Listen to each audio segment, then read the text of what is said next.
DNA TV మన రాష్ట్రం మన ఛానల్.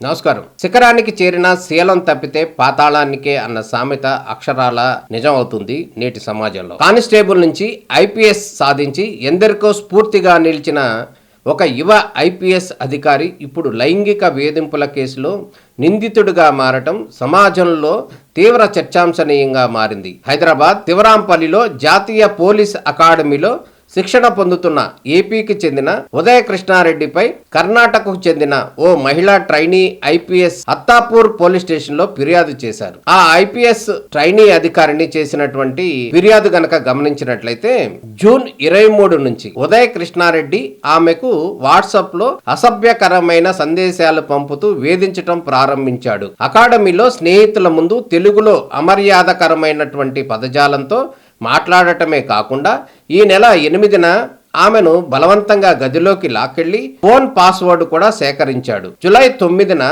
రాత్రి 9 గంటల సమయంలో మరోసారి ఆమెను గదిలోకి లాక్కెళ్లి గొంతు పిసికి మెడపై కత్తి పెట్టి భయభ్రాంతులకు గురి చేసినట్లు ఫిర్యాదులో ఆ మహిళ పేర్కొన్నారు. జూలై 10న ఆమె వ్యక్తిగత వీడియోలను చిత్రీకరించి భర్తకు పంపిస్తానని బెదిరింపులకు పాల్పడినట్లు బాధితురాలు ఆవేదన వ్యక్తం చేశారు. ప్రాథమిక దర్యాప్తులో అతను వాట్సాప్ గ్రూపుల ద్వారా తోటి శిక్షణార్థులను కూడా ఇబ్బంది పెట్టినట్లు పోలీసులు ప్రాథమికంగా గుర్తించారు. ఇక ఉదయ కృష్ణారెడ్డికి సంబంధించి మనం విశ్లేషిస్తే ఆయన జీవితం ఒక స్ఫూర్తిదాయకంగా చెప్పుకోవచ్చు. చిన్నతనంలోనే తల్లిదండ్రులను కోల్పోయి నానమ్మ దగ్గర పెరుగుతూ కూరగాయలు అమ్మిన నేపథ్యం ఉదయ కృష్ణారెడ్డిది.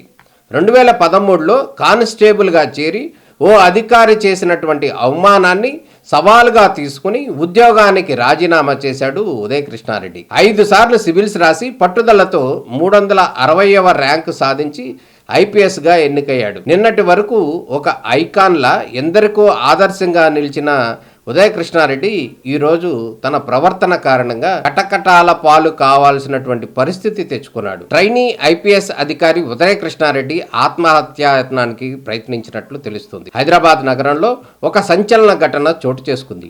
ట్రైనీ ఐపీఎస్ అధికారి ఎం ఉదయ కృష్ణారెడ్డి ఆత్మహత్యాయత్నానికి పాల్పడినట్లు ప్రాథమికంగా పోలీసులకు సమాచారం అందింది. ప్రస్తుతం ఆయన ఎస్ఆర్ నగర్ లోని ఓ ప్రైవేట్ హాస్పిటల్లో చికిత్స పొందుతున్నట్లు తెలుస్తుంది. చదువు, పదవి, హోదా సమాజంలో గౌరవాన్ని ఇస్తాయి, కానీ మన ప్రవర్తన, క్రమశిక్షణ మాత్రమే ఆ గౌరవాన్ని కాపాడుతాయి.